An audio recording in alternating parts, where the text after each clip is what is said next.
Assalamualaikum warahmatullahi wabarakatuh. Dikisahkan di pinggiran kota Basrah ada seorang yang dalam hidupnya ahli maksiat dan bergelimang dosa yang meninggal dunia. Perilaku buruknya membuat para tetangganya acuh tak acuh dengan kematiannya, sehingga istrinya tidak mendapati orang yang mau untuk membantu membawa jenazahnya ke masjid dan pemakaman.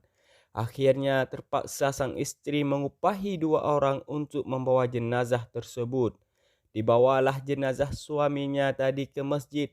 Di sana juga tidak ada seorang pun yang bersedia untuk menyolatinya.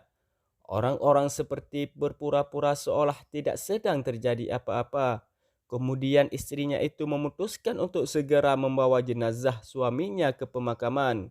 Di sebuah bukit yang lokasinya bersebelahan dengan pemakaman, ada seorang ulama besar yang terlihat seperti menunggu seseorang. Ternyata beliau ingin menyolati jenazah yang akan melewati tempat tersebut. Berita ulama besar akan menyolati jenazah di tempat itu segera tersiar ke Siantero Basrah. Orang-orang pun berduyun-duyun untuk juga ikut menyolatinya, serta penasaran jenazah siapakah yang mendapat kehormatan disolati oleh ulama besar tadi. Setelah selesai menyolati, orang-orang heran dan merasa takjub. Ternyata jenazah yang mereka solati adalah orang-orang yang mereka kenal sebagai ahli maksiat.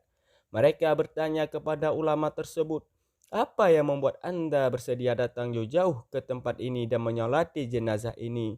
Ulama besar itu pun menjawab, "Ada yang berkata dalam mimpiku, datangilah bukit di sebelah pemakaman.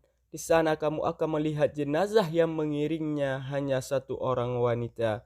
Solatilah dia karena dia orang yang mendapatkan ampunan," jawab sang ulama besar itu. Bertambahlah ketakjuban orang-orang yang hadir di tempat itu. Ulama tadi kemudian memanggil istri almarhum dan menanyakan keseharian suaminya dan perjalanan hidupnya. Istrinya menjawab, "Dia seperti yang sudah dikenal di kota ini. Sepanjang hari dia hanya menghabiskan waktu untuk bermaksiat dan minum arak. Coba Anda perhatikan lagi, apakah ada amal kebaikan yang dia lakukan?" tanya ulama besar itu lagi. "Iya, setahuku ada 3 hal. Yang pertama, setiap dia sadar dari mabuknya pada waktu subuh, dia mengganti bajunya, berwuduk dan kemudian melaksanakan subuh berjamaah. Kemudian dia kembali mabuk dan berbuat maksiat lagi. Yang kedua, di rumahnya selalu ada 2 atau 1 anak yatim. Dia memperlakukan dengan baik anak yatim itu melebihi perlakuan kepada anaknya sendiri. Yang ketiga, jika dia sadar dari mabuknya di tengah gelap malam, dia menangis dan meratap, 'Ya Allah, di bagian neraka jahanam mana engkau akan menempatkan hambamu yang kotor dengan maksiat ini?' Sang ulama kemudian pulang karena dia sudah mengetahui dengan jelas peristiwa aneh yang terjadi di siang hari itu. Hikmah dari kisah di atas adalah bukan berarti kita membenarkan perbuatan maksiat seperti orang bermabuk-mabukan sehingga kita bisa menirunya.